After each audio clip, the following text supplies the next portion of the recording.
What's up, guys? It's Cam here. 大家好，我是凯文。今天我们要对比一下大陆高考语文试卷以及台湾只考国文试卷。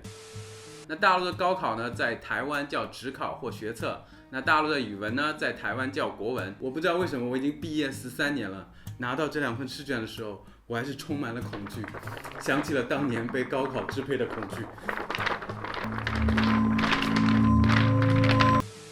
那今天的试卷呢，我不会对难度进行任何的评价。台湾跟大陆的标准不一样，你很难去衡量哪一个比较难，哪一个比较简单。大家也不要去评价说，我的考试比较高级，我的难度比较高，这个很幼稚，好吧？所以我们今天会对框架、内容以及题型进行一些对比。那我今天拿到的台湾只考国文试卷呢，是2018年的，然后大陆的高考语文试卷我拿的是2017年的。那为什么没有选2018年的呢？因为我找到2018年的版本，它的格式非常不清晰，所以的话我就选了2017年的。我不想让大家看比较低清的版本，况且2017年的试卷跟2018年的试卷非常类似。那话不多说，我们马上开始吧。我拿起试卷，我注意到的第一点是台湾的试卷，它有一张封面设计，它第一张是一张封面，然后上面是标题，下面是一个框框，然后框框里面写了注意事项，大家可能看不清楚，我会把高清的图片放在这边，这样的话大家就能看清楚了。那大陆的试卷的话，它是没有一张封面的设计的，但是它前面也是有一些注意事项，叫你怎么答题啦，一些规则等等。我觉得两种都挺好的。台湾的试卷的话，有封面有设计，它会比较好看。大陆的话，少一张纸，少一份恐惧嘛，对不对？然后我们再来看一下考试的分值。那台湾的试卷它的满分是100分，然后大陆的试卷的话，它满分是150分。台湾的考试时间的话是80分钟，它这边写着，大家可以看这边的图片。然后大陆的考试时间的话是150分钟。那为什么考试的时间差那么多呢？我发现台湾的国文只考它是没有作文的，我不知道以前有没有，它现在是没有了。然后大陆的语文考试它后面还是有作文的，所以我觉得时间主要差在这里。那说到作文的话，我们顺便就讲一下它们的题型的差别。那台湾的试卷的话，它只有一种题型，就是选择题，但是它分为两种，一种是单选题，一种是多选题。那大陆的试卷的话，它有3种题型，第一种是选择题，第二种的话它有填空题，就是要你写的，第3种的话就是作文。接下来我要讲一下两种试卷内容上最大的差别。我刚拿到台湾的试卷的时候，说实话我是有一点头疼的，为什么呢？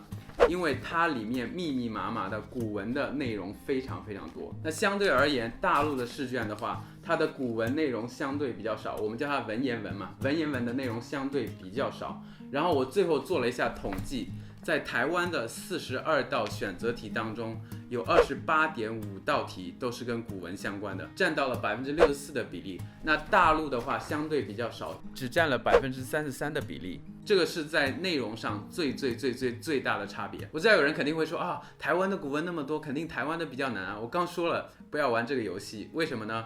因为即使它的文章比较难，但是题目比较简单的话，它的难易程度也是会比较易的。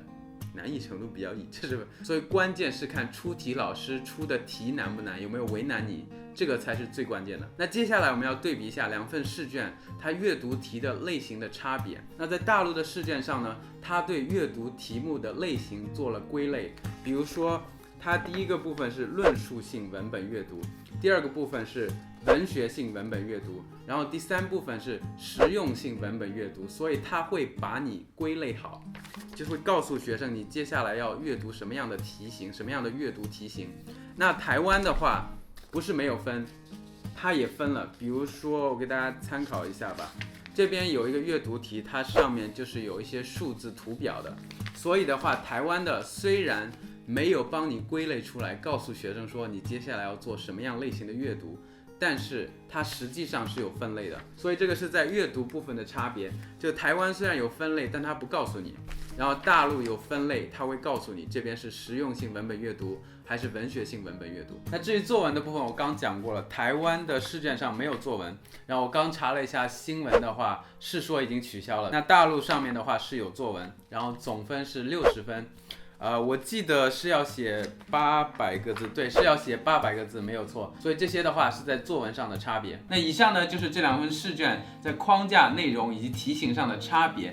接下来的话，我要简单做一下试卷，我觉得应该会挺简单的，毕竟我不会连一个高中水平都没有吧，对不对？